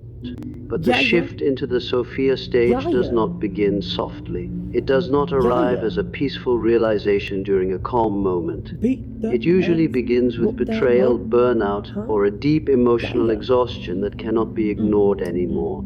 Maybe it is the friend they defended who turns against them. Maybe it is the partner they supported who takes their loyalty for granted. Maybe it is the sudden awareness that no one ever asks how they are really doing. Whatever the trigger, it hits differently this time. It is not just pain, it is clarity. At first, the empath tries to respond the old way. They try to understand, they try to excuse, they try to see the other person's wounds and justify the behavior. but something inside resists. They feel tired in a way that sleep cannot. Excuse me, it's cause it's the soul. The soul is tired. The soul, that's like maybe this video, because I feel like this is for him. Because he needs to see this. Well, if he sees it, because at the end of the day, we have the same soul. So, if it's meant for him, he gonna watch this video. But I feel like Dax is still stuck in that fucking empath stage. He hasn't went to supernova yet. Dax, if you watching this raggedy video, Dax, if you watching this, Dax, get your raggedness out your fucking feelings and stop being a punching bag. And sincerely, Dax, please stop being a bitch. You know what I mean. You know them bitches don't like you. You know them bitches can't stand you. You also want to be a kiss asshole. Stop being a cunt. Okay? Stop being a weirdo. Because I know your ragged ass still with that fucking religion. The fact that your ragged ass is still in religion is like mind blowing to me. Because how the fuck we have the same soul and you're still with that religion bullshit? If you don't get the fuck out them churches ready and stop being retarded, okay? Because you know them bitches don't like you in them fucking churches. You know them bitches are fucking using you, hoe. Why the fuck is you being dumb as hell?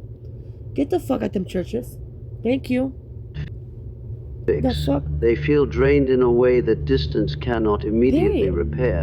And in that exhaustion, quiet but powerful thought begins to surface. I keep attracting the same people. That sentence changes everything, because it shifts the focus from blame to pattern. The empath starts to notice that the faces are yeah, I'm on that stage too, because like I don't want to attract these type of people. I don't want to attract these motherfuckers. I don't want to. You know what I'm saying? I don't want to attract these motherfuckers. I try to sway away from them.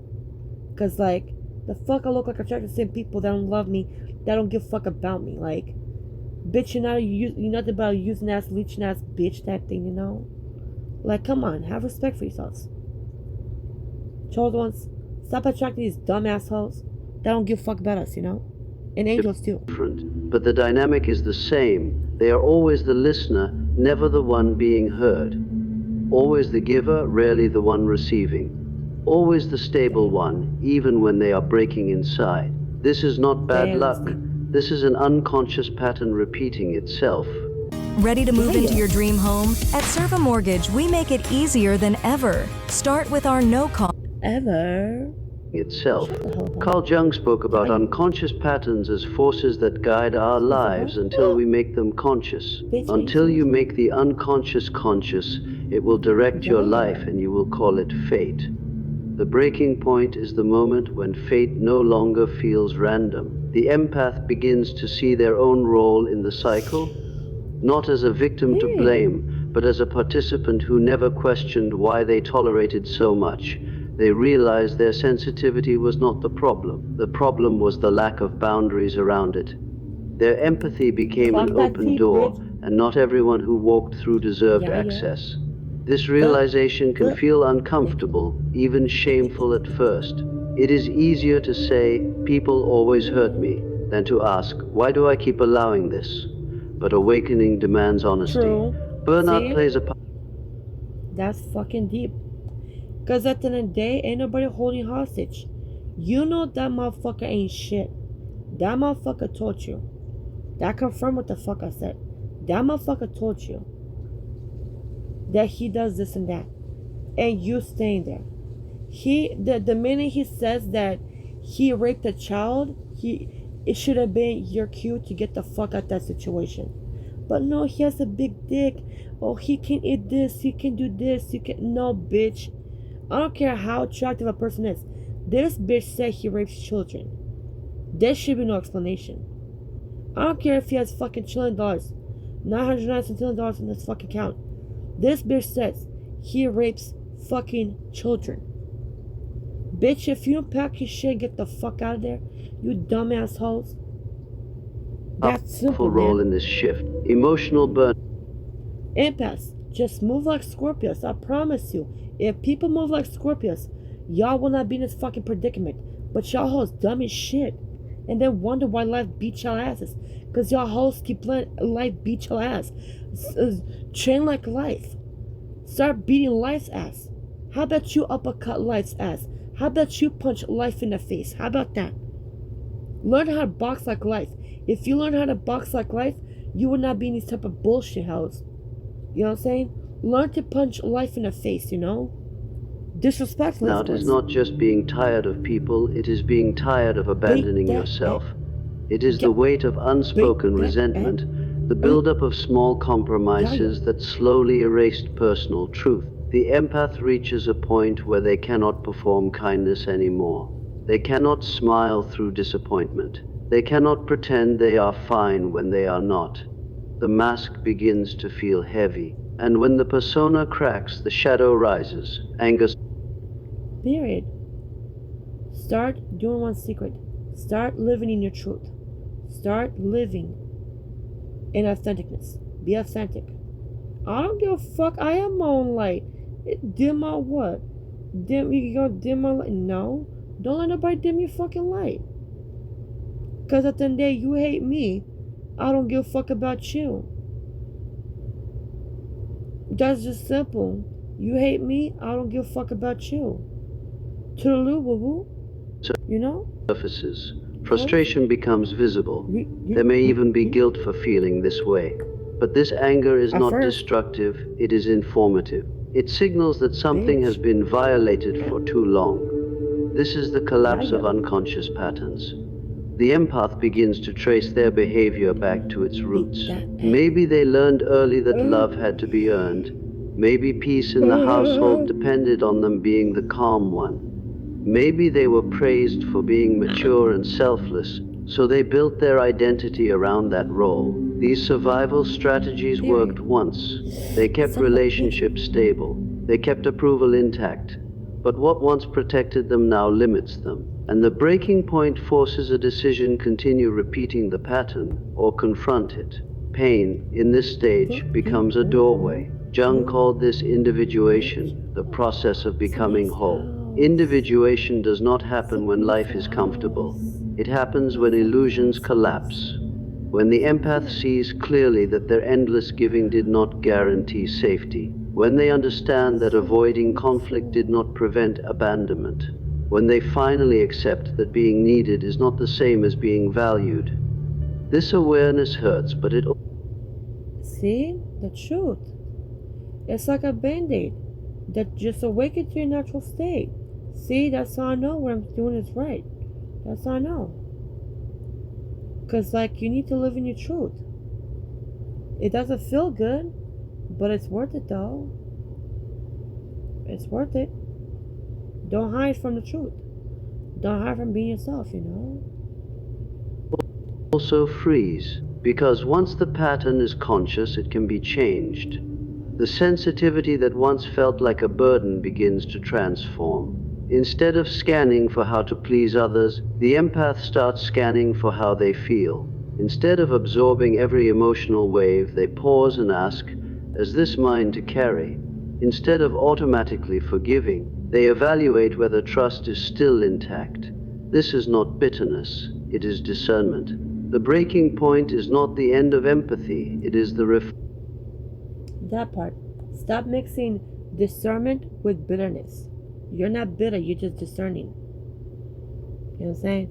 Don't mix those two. Alignment of it. Sensitivity stops being a... Oh, and also, do not mix discernment with paranoia. Okay?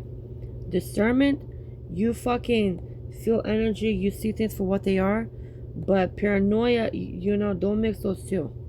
Because they're two different things. You know what I'm saying? Survival tool and starts becoming awareness. And this is why the shift is powerful. The empath no longer sees pain as proof that they must try harder. They see it as information. They stop asking, why does this always happen to me? And start asking, what is this teaching me about myself? That question marks the beginning of awakening. Because when pain becomes insight and exhaustion becomes clarity, the empath steps onto the path of individuation. The breaking point, painful as it is, becomes the moment they stop surviving and start evolving. Shadow integration is the moment everything changes for the empath, because this is where softness meets strength and stops apologizing for it. Carl Jung believes. And also stop apologizing. That too. Stop apologizing. You know what I'm saying?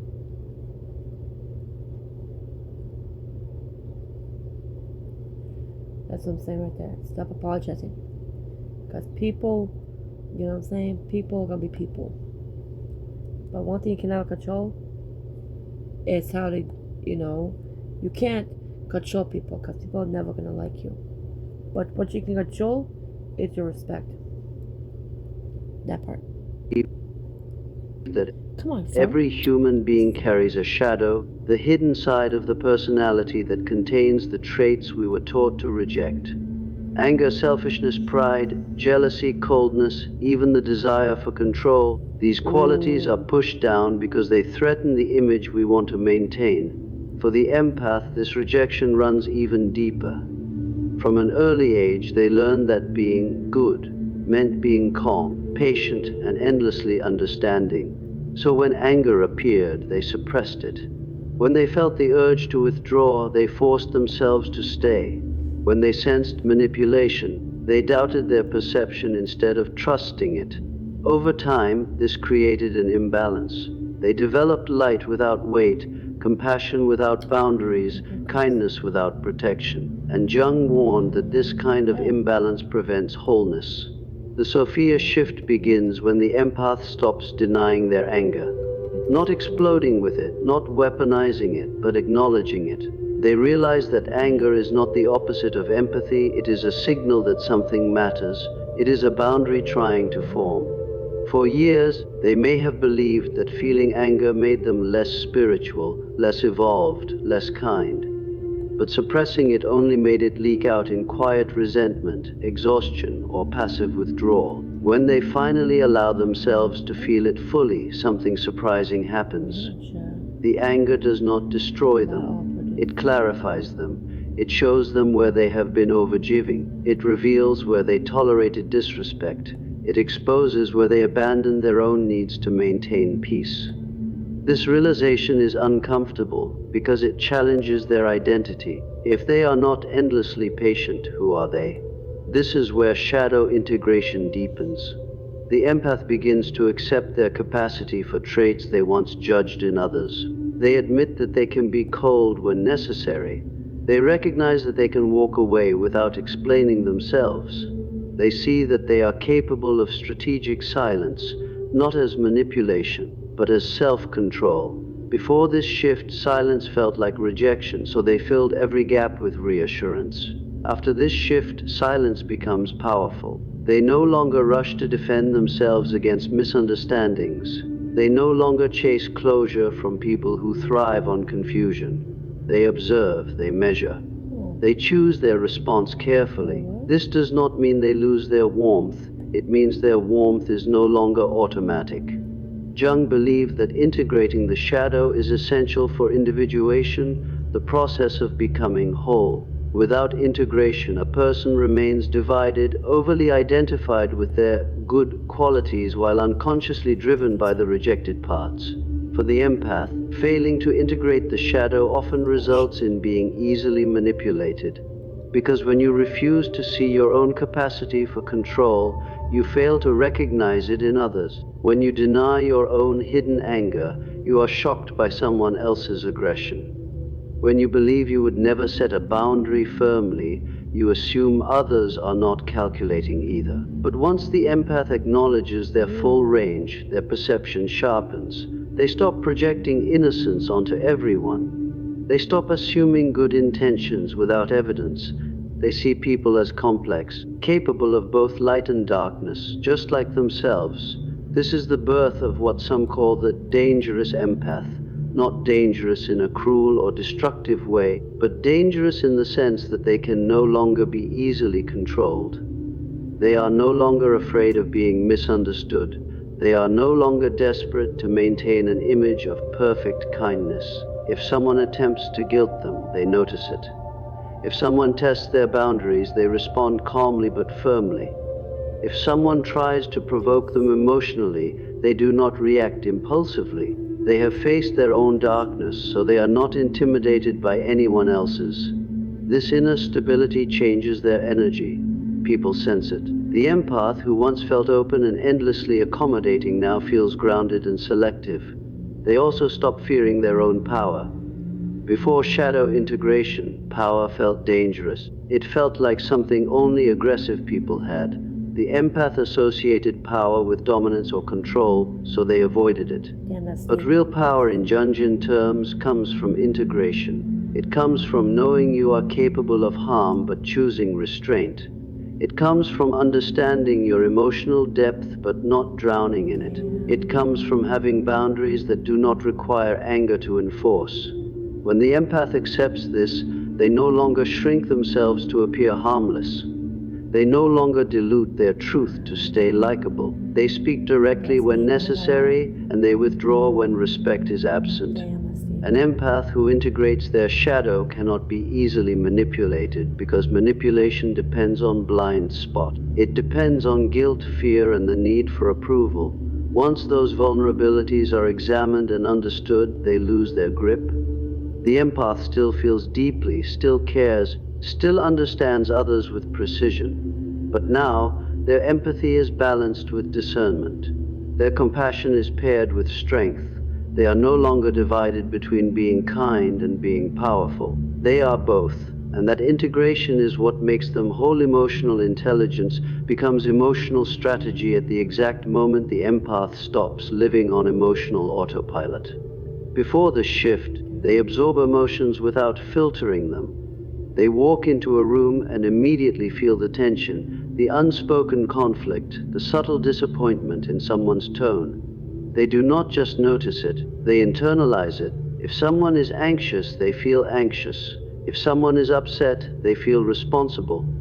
Their nervous system reacts before their mind has time to evaluate. This ability makes them deeply perceptive, but it also makes them vulnerable.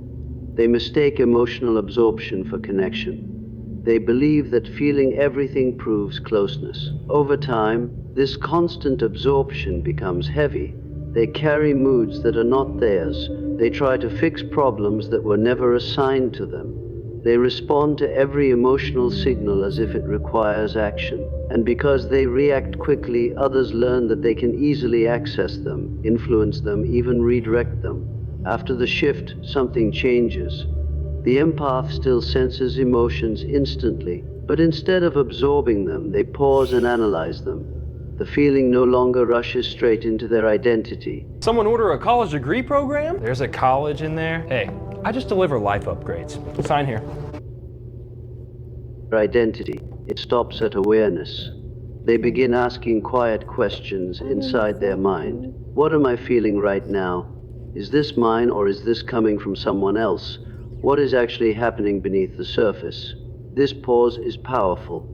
It creates space between stimulus and response. Instead of drowning in emotional waves, they observe them like a skilled reader studying a complex text. Emotional intelligence transforms into something more structured, more intentional. It becomes emotional strategy. Reading intentions behind words becomes almost second nature. Before the shift, they focused mostly on what was said.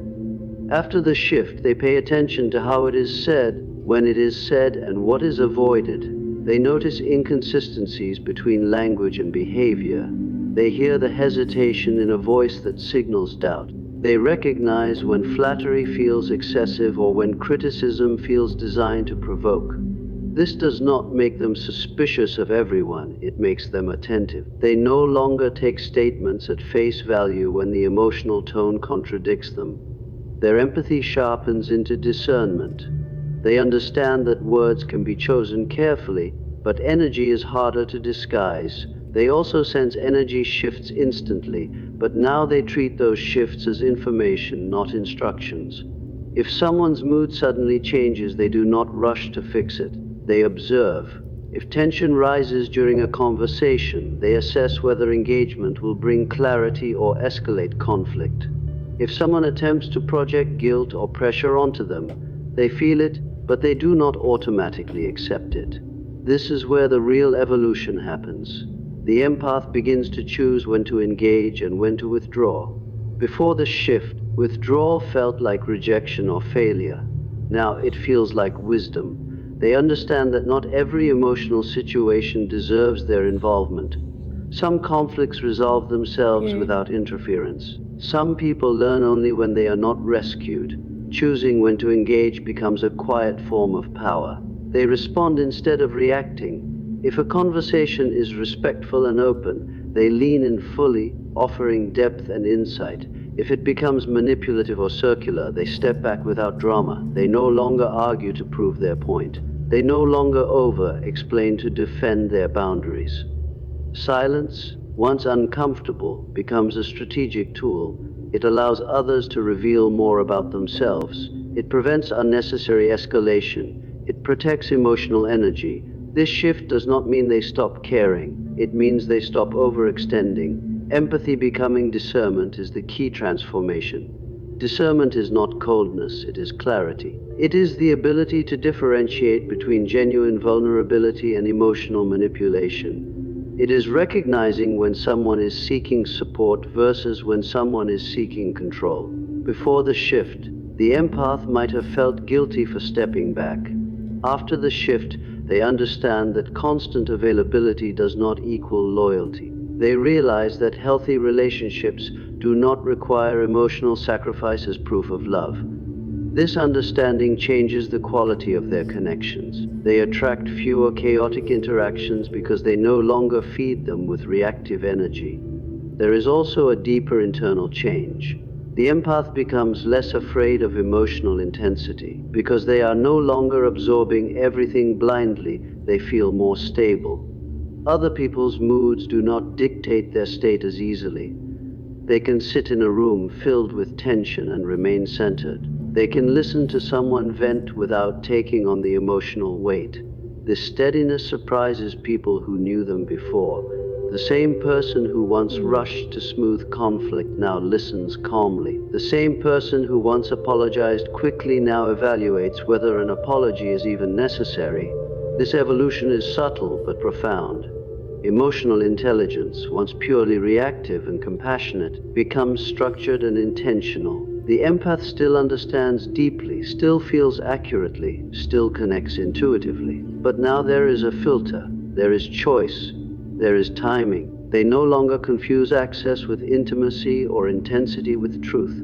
They understand that every emotion carries information, but not every emotion deserves a response. And in that understanding, empathy matures into discernment, steady, precise, and quietly powerful. The death of the rescuer identity is one of the most painful and transformative moments in an empath's evolution. Because for many of them, saving others was never just a behavior, it was their identity. From a young age, they learned to step in, calm chaos, offer advice, and carry emotional weight that did not belong to them. They became the stable one in unstable situations, the listener in loud environments, the healer in broken systems. Over time, this role gave them meaning. It made them feel valuable, needed, even irreplaceable. When someone was struggling, they felt a quiet sense of purpose. When someone depended on them, they felt secure in their place. The rescuer identity wrapped itself around their personality so tightly that it began to define who they believed they were. Without someone to fix who were they, many empaths are not consciously aware of this attachment. They simply believe they are kind. They believe they are being supportive, and often they truly are. But beneath that generosity can exist a subtle addiction, the need to be needed. Being the rescuer protects them from facing their own emptiness, their own unanswered questions, their own unresolved pain. As long as someone else requires their attention, they do not have to sit with themselves. As long as they are solving someone else's crisis, they do not have to confront their own. This dynamic can feel noble on the surface, but it quietly prevents growth. Carl Jung spoke about individuation as the process of becoming whole, and wholeness requires separation. It requires stepping out of roles that once defined us. It demands that we stop identifying only with the persona we built for survival. The Sophia shift forces a difficult question into the empath's mind. Who am I if I stop rescuing everyone? This question can feel destabilizing. If their worth has always been measured by how much they give, stepping back feels almost wrong. It may even trigger guilt. They might worry that they are becoming selfish or cold. But the truth is deeper than that.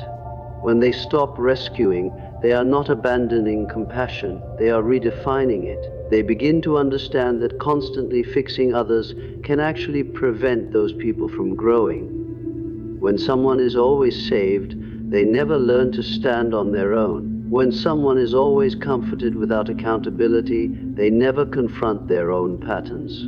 The empath begins to see that rescue can sometimes be control in disguise, control over being indispensable. So they stop fixing. Not suddenly, not harshly, but intentionally.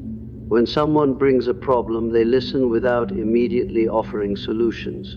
When someone complains about the same issue repeatedly, they resist the urge to step in and repair it. They allow silence where advice once rushed in. They allow discomfort where reassurance once filled the space. And in that pause, something shifts internally. They start observing instead of absorbing. They notice patterns more clearly. They see who takes responsibility and who avoids it. They see who values their support and who simply expects it. This observation creates emotional distance, and that distance feels unfamiliar. This is the moment when people around them begin to react. Friends may say, "You've changed." Partners may feel less catered to. Family members may sense that the empath is no longer as available as before. The word changed is often not a compliment in this context. It carries disappointment, sometimes even accusation. But what has truly changed is not their heart, it is their boundaries. The empath no longer feels compelled to earn love through service. They no longer believe that their role is to carry everyone else's emotional weight.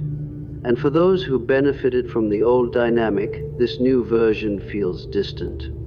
That distance, however, is not rejection, it is clarity. It is the space required for individuation. Jung believed that to become whole, a person must separate from collective expectations and discover their authentic self. For the empath, that means discovering who they are outside the rescuer role. It means developing interests, desires, and boundaries that are not built around someone else's needs. It means allowing others to struggle without stepping in immediately. It means tolerating the discomfort of watching someone solve their own problems. This is not indifference, it is respect. Respect for the other person's capacity to grow, and respect for their own limited energy. As they move deeper into this shift, the empath begins to experience relationships differently. Connections become more balanced. Conversations feel less draining. There is more mutual exchange, less emotional dependency. They no longer measure their value by how much they sacrifice. Instead, they measure it by how honest they are with themselves. And while some relationships may fall away, the ones that remain are often healthier and more authentic. The death of the rescuer identity is not the death of empathy. It is the rebirth of it in a stronger form. The empath still cares deeply. They still understand pain. Planning to move? Choose Pods, the most awarded container moving company. Whether you're moving across town, But they no longer see themselves as responsible for eliminating it in everyone else. They understand that growth sometimes requires struggle, and love sometimes requires stepping back. When people call them changed, they are right. The empath has changed. They are no longer defined by who they save. They are defined by who they are becoming. The Sophia empath feels threatening not because they are aggressive, but because they are no longer transparent in the way they used to be. Before the shift, they were open books. They overshared their feelings, explained their motives, clarified their intentions, and reassured others constantly. Their openness made people comfortable. It made them predictable. You always knew where you stood with them because they told you. But after the shift, something changes. They become more private. not secretive in a deceptive way, but selective. They understand that not everyone deserves full access to their inner world. They speak with intention instead of impulse. They listen more than they reveal. And for people who are used to easy emotional access, this new restraint feels unsettling. They also stop over-explaining their boundaries. In the past, when they said no, it came with a long paragraph of justification. They softened it, decorated it, made sure the other person felt comfortable with it. They carried the emotional burden of the refusal. Now, the boundary is simple, calm, clear. I'm not available for that. That doesn't work for me. There is no excessive apology attached to it. No dramatic tone. Just steadiness. This steadiness can feel intimidating to someone who relies on guilt or pressure to get their way. Oh, well, cry about it, bitch. That's going to be like, oh, well, cry about it, ho. I said no. You mad? Cry about it, ho. Period. When a person cannot find emotional... I always tell this to people. I always tell this to souls. Cry to your therapist, not me. You know what I'm saying? The fuck I look like giving a fuck air? leverage, they often interpret that as distance or coldness. But what they are actually encountering is self-respect. The Sophia empath also stops reacting emotionally to manipulation. This is where the psychological tension becomes obvious. Manipulation often depends on triggering a response: guilt, fear, urgency, defensiveness. Before the shift, the empath might have reacted quickly, trying to defend themselves or repair the tension. Now, they pause, they notice the subtle blame hidden inside a compliment. They detect the passive, aggressive tone beneath polite words. They sense when someone is testing their limits. But instead of reacting, they remain composed. They do not raise their voice. They do not rush to justify themselves. They simply respond with clarity, or in some cases, with silence. That lack of reaction disrupts the manipulator's strategy. It removes the emotional reward.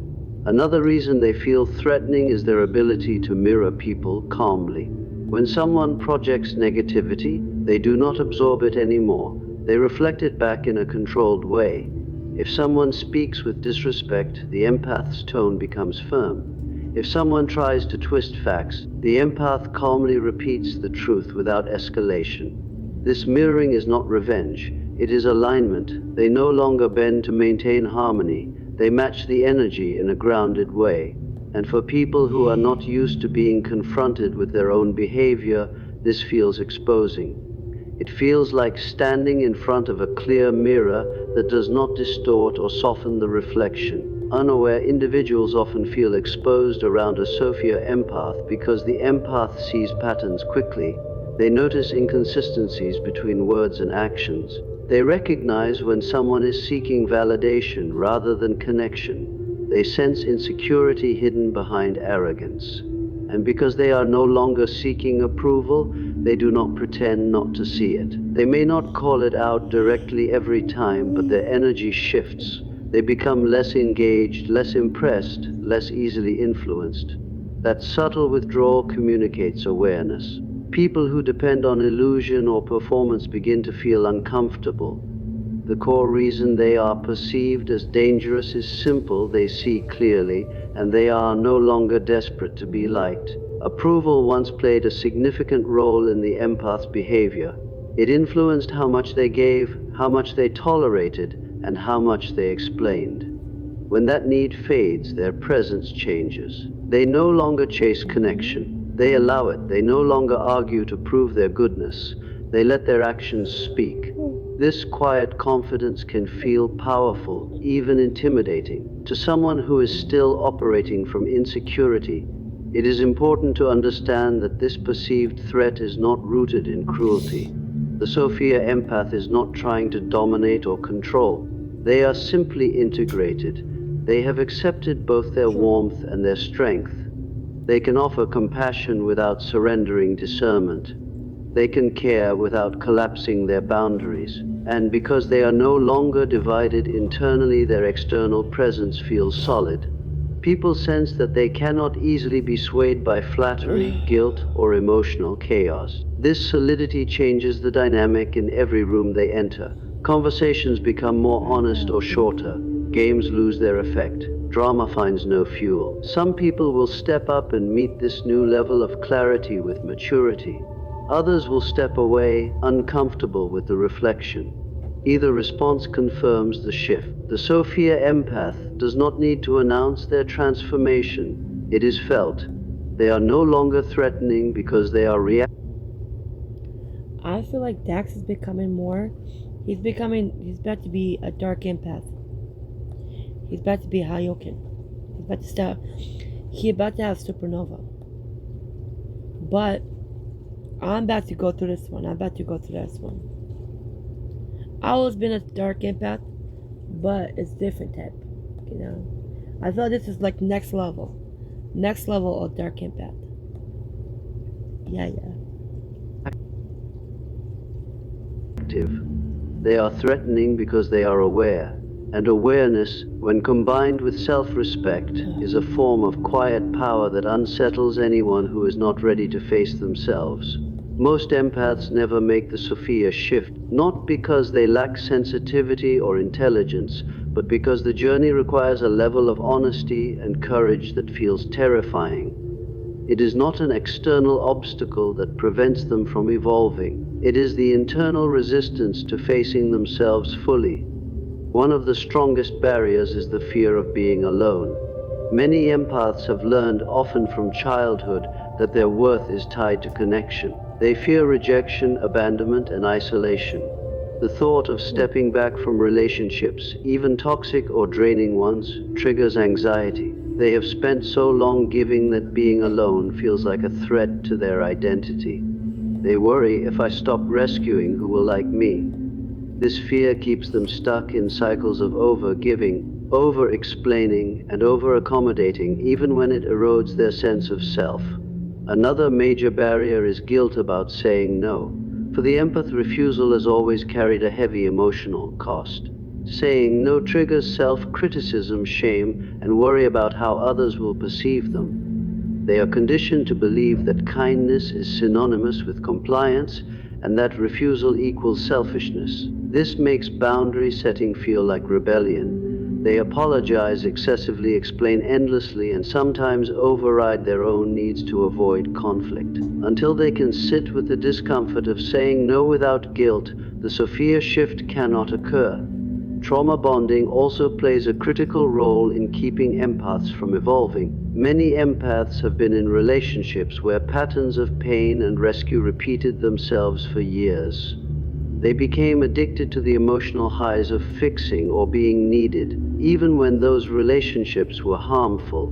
This creates an unconscious loop where empathy is used as a survival strategy rather than a conscious choice. The moment the empath tries to step away from these patterns, anxiety rises. The familiar discomfort of letting go feels unbearable, so they cling to old dynamics that keep them small. Addiction to validation is another hidden obstacle. Before the Sophia shift, empaths often seek approval as proof of their worth.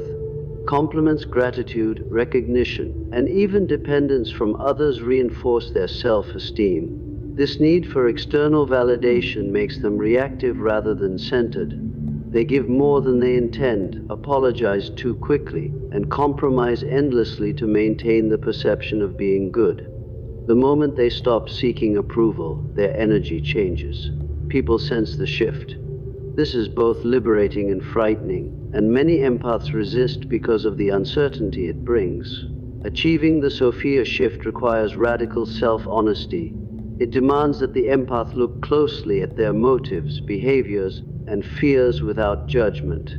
They must acknowledge where they have over-given, where they have avoided confrontation, and where they have sacrificed themselves to maintain appearances. This kind of honesty is uncomfortable because it strips away illusions about identity.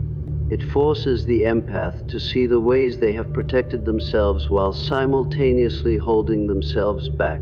It is a confrontation with their own shadows and insecurities that not everyone is willing to face. The shift also requires letting relationships fall away. People who thrived on the old patterns of over-giving, approval-seeking, and rescuing will resist change, sometimes subtly and sometimes openly. This can be painful, because the empath has invested emotionally in these connections for years. But stepping into the Sophia shift often means watching some people leave, not out of malice, but because the dynamics that kept them connected no longer exist. This is not rejection, it is natural evolution. True growth often requires pruning, creating space for healthier, more balanced connections. Embracing solitude is another essential step. The Sophia shift is not about isolation for its own sake, but about learning to rely on oneself emotionally, spiritually, and mentally. Solitude allows the empath to process feelings without interference, to examine patterns, to observe themselves without distraction. It creates a foundation of inner strength that cannot be built while constantly catering to external needs. Solitude teaches discernment, patience, and self-respect, qualities essential for someone stepping into the full power of their empathy. The reason most empaths never make the Sophia shift is that it is uncomfortable, risky, and requires letting go of familiar emotional anchors. It asks them to face themselves with radical honesty, step back from relationships that no longer serve them, and embrace a level of solitude that feels foreign at first. The shift demands that they stop protecting the version of themselves that keeps them small and start stepping into a version that is whole, integrated, and aware. It is not an easy path, and it is not meant for everyone. So the final question that defines this journey is this: are you truly evolving, or are you still protecting the version of yourself that keeps you small? This question is not rhetorical. It is the mirror that every empath must look into if they hope to reach the Sophia shift. It asks them to examine their fear, their patterns, and their attachments, and to consider whether they are willing to risk discomfort for the sake of transformation. Only those who dare to confront these truths can step fully into the stage where empathy becomes power, discernment, and clarity. If you're still chasing clients to pay you, you're doing it wrong. Just use HoneyBook. It's an all-in-one CRM platform for invoices, contracts. Okay,